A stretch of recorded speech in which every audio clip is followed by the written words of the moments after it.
Breaking news! Canonical finally went and did it. Ubuntu 20.04 does not have any 32-bit i386 image downloads, only 64-bit.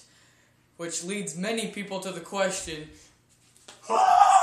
what Linux distributions still support 32-bit computers? Because some of us, who are old school, are still using some 32-bit computers, such as this one right here. But what Linux distributions actually still support 32-bit? Like, what am I going to run on this thing?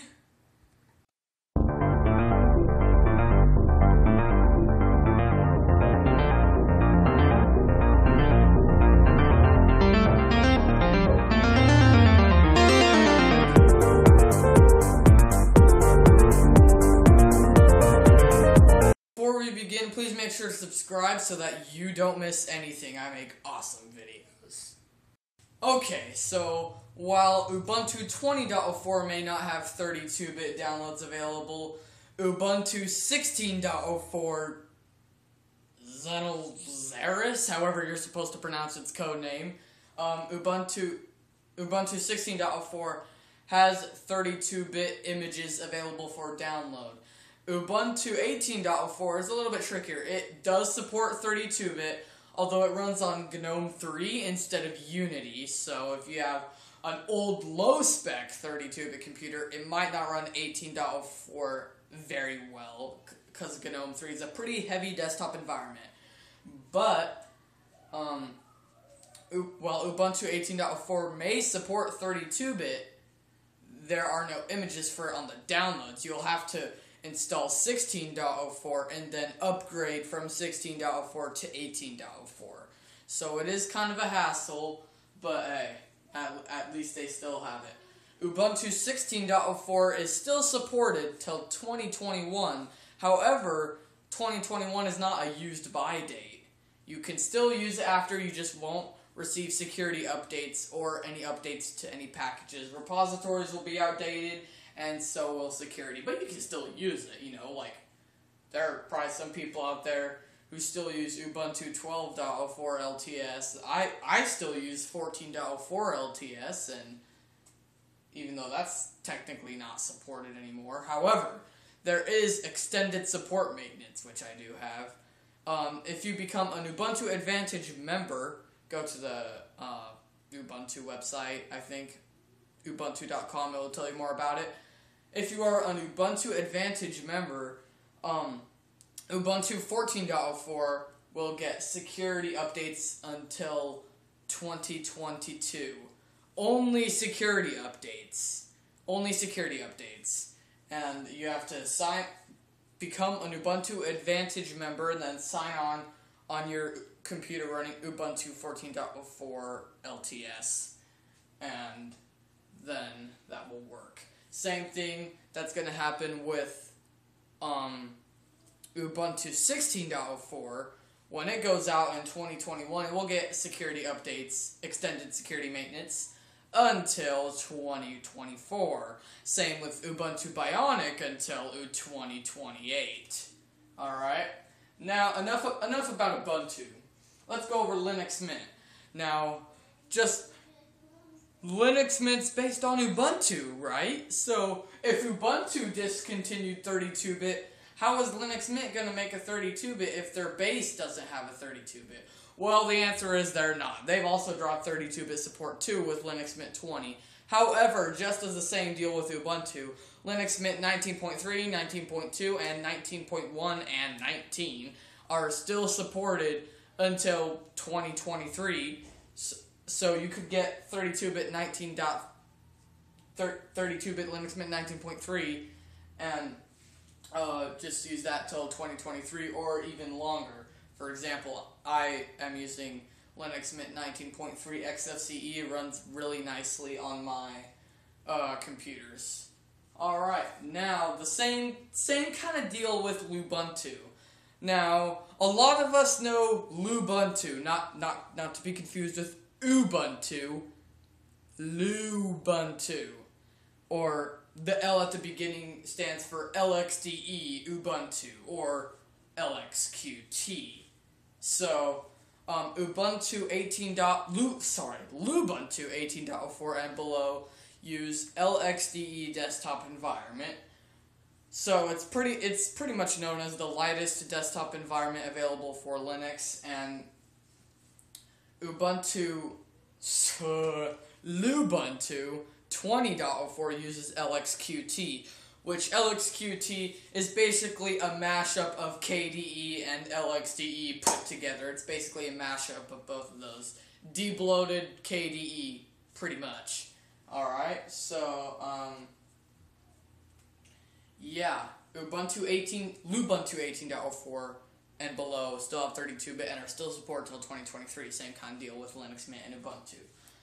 Alright, now, one of the best Linux distributions out there, I mean, they're all pretty good, but one of the best ones out there, Slackware, does support 32-bit. Slackware 14.2, the latest version, and Slackware Current still support 64-bit. I mean, 32-bit. They also support 64-bit too, but 32-bit. Any Slackware supports 32-bit. Install on pretty much any PC, and it runs really nicely, I gotta say. I love it. So Slackware is doing amazing. Puppy Linux whether it's based off Ubuntu, Slackware, whichever version you get based off whatever Linux distribution, still has 32-bit downloads for any version you choose. So, yeah, that's pretty nice. Puppy Linux is still going 32-bit.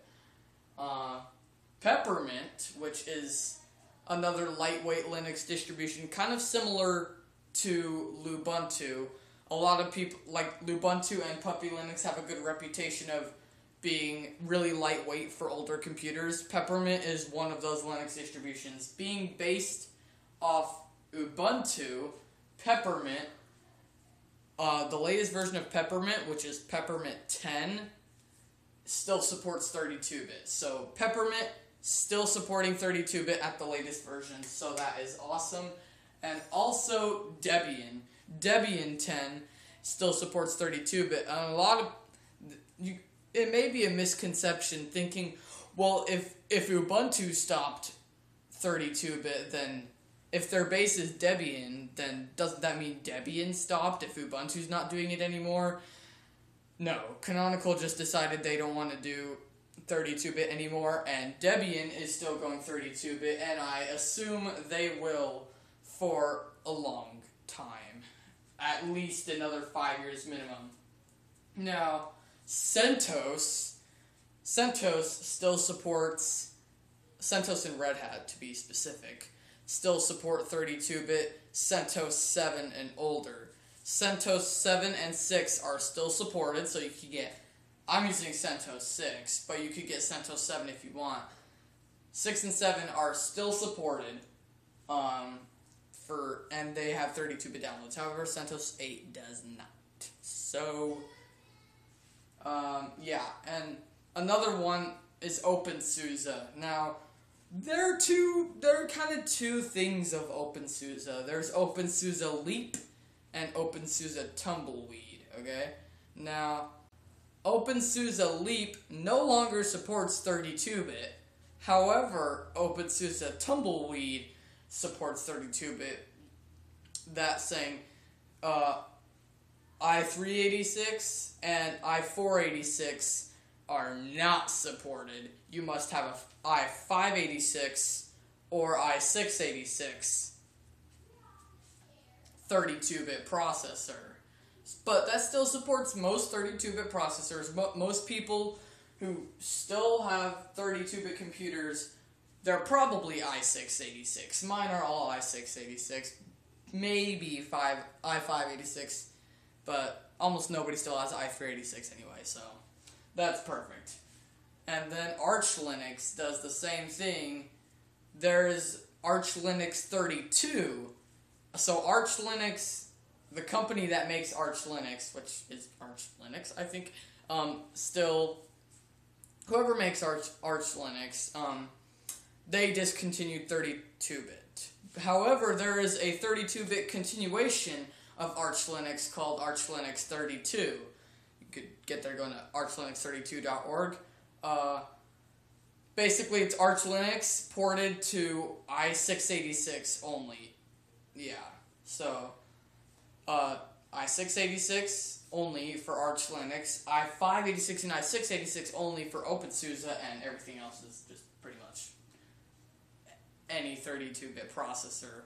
So, yeah, while Ubuntu did make the decision to stop 32-bit support, it is affecting lots of Linux distributions, causing lots of Linux distributions to drop 32-bit support just because they're based off Ubuntu, and if there's no 32-bit Ubuntu to base their new operating system off of, then they're not going to make a 32-bit version. So, Canonical's decision is affecting a lot of Linux distributions. However, Debian still supports 32-bit, which means a lot of distros based off Debian rather than Ubuntu will also still have 32-bit support, hopefully.